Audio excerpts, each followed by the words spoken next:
Bri, we watched you kind of form connections with both Connor and Chris, ultimately choosing Connor. But once you guys got to Mexico, it seemed as though there was still some lingering curiosity with Chris. Obviously, I was super excited to see you, and I was telling Connor that. I'm like, I can't wait to meet Chris and all these people I spent so much time with.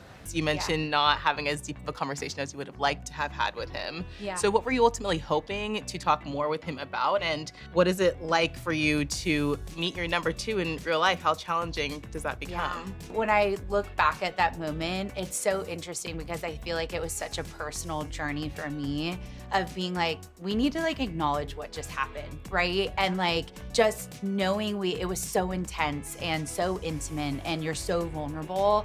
I think for me, it was kind of like closing the door on something that was just out of respect for each other of like, thank you, right? For showing up for me every single day and making me vulnerable and feel safe. And so it wasn't necessarily like a curiosity of like, is it him or is it Connor? I think it was just more so like, are we gonna address the elephant in the room that we just dated for, you know, how many days and we broke up and now all of a sudden we're in these new relationships? Like, I think it was just a sign of respect and acknowledgement. That was maybe the place that I was coming from more than a romantic POV. And I think it's hysterical when I go back and watch it. He's like talking to Jess about our connection. He's like, it was like hanging out with a dude. Like, we had a friendship, right? And so it's a lot. It's a lot, you know, to like decompress and be like, maybe we can be friends. Like, people do that with exes, right? Okay, that was brave.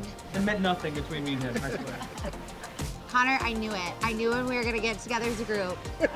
Connor, your boy Chris at this pod party in Ohio, once you're back together, he kind of turns into Mr. Steal Your Girl real quickly. Well, he tries to. How did you feel about the way that he was speaking about his relationship at that party? Yeah, it was tough. It was difficult to hear because that's supposed to be one of my good buddies. We go way back. Honestly, day two, we became friends, and she was there in Cabo with us. So we were all under the same impression of him being a good guy. I don't know what his character's like in general, but the way he went about trying to go after Bri at the time was disrespectful. It kind of hurt me as, like I said, one of my friends doing that is how I viewed it. I know it's a crazy experiment, and so there's, you know, I mean, maybe a little bit of leeway, a little bit of wishy-washy gray area about these things, but the way he kind of used it against me and tried to get to her was just not the right way to do it. When did you finally confront him about that? He called me the next day and kind of admitted what he had done-ish, and then I got the full story. But I mean, at that point, it's like, you used personal things that I told you in the pods against me. There's no trust ever, and when I can't trust you, I'm not gonna be your friend. So we have not talked in a while. I don't hate the guy. But I like Connor, but he's very submissive. I could have turned up the notch with you, and Connor wouldn't be What do you mean? in existence. The plot only thickens with Chris as the season goes on, because at Does that it pod ever? party, wow, did he confess a lot? He's still trying to get you to convince you that he's the one over Connor. Did that add more confusion in that conversation, or maybe bring more clarity about your choice of Connor? To be honest, it came out of left field because that's where I got frustrated a little bit at the mixer. It's like we've had all these opportunities and we kind of ended in our conversation in Mexico like, we're cool. Like, you know, we're gonna do these like cold plunges together, we're gonna go on double dates. And then it comes out of left field that he's like interested. And so I think it took me a little bit off guard just as an initial reaction, but totally validated why I chose Connor. Like, I didn't even have a question in my mind. It was like, this is just silly, like, and a distraction, and we need to keep moving forward.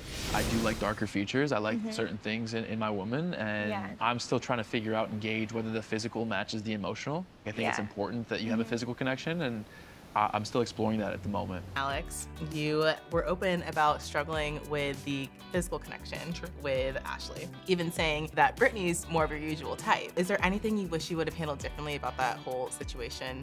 That I wish I handled differently? No, candidly. I think the edit of that changes things a little bit. I do think my motive in going to talk to Brittany at that time was realistically, she's giving a little bit of, hey, I'm not fully interested in my person. I'm actually in that same spot at the time. So I'm looking at her like, hey, how are you dealing with this? But the way that it kind of shows, it does look like it's a little flirty, to where it's like one of those, when I go back with Ashley and we have that conversation, in my head, there was no flirty conversation. But the way that it's cut up, it kind of looks like there was. And then you did, of course, have a pretty intense conversation once you did meet Ashley's dad.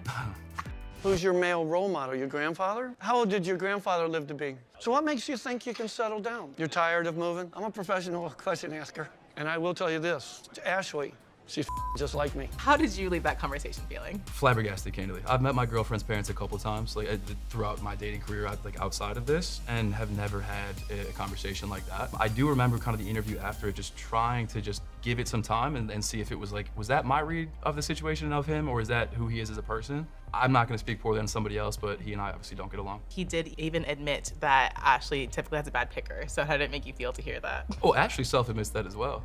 And candidly, you're the one that gave her the bad picker. All right. Enough said. You're flashy. Sure. You're very polished. I'll give you that. But the rest of it, I don't know. Is there anything you guys would like to clear up about your stories? For me, I have more depth than just being a sexual being, candidly. Like, I think Ashley and I had a lot more conversations that kind of dive into that in the pods that are potentially not shown. I do think I'm more than just an ex-athlete that's kind of chasing women. Let's say I'm not that. I mean, my house is not that dirty. All right. I think like a raccoon went through there or something. While you were gone? Yeah, while I was gone, the keg isn't there anymore. All right. It's getting refilled. That's because we came over. So you're just cooking me for this? Yeah.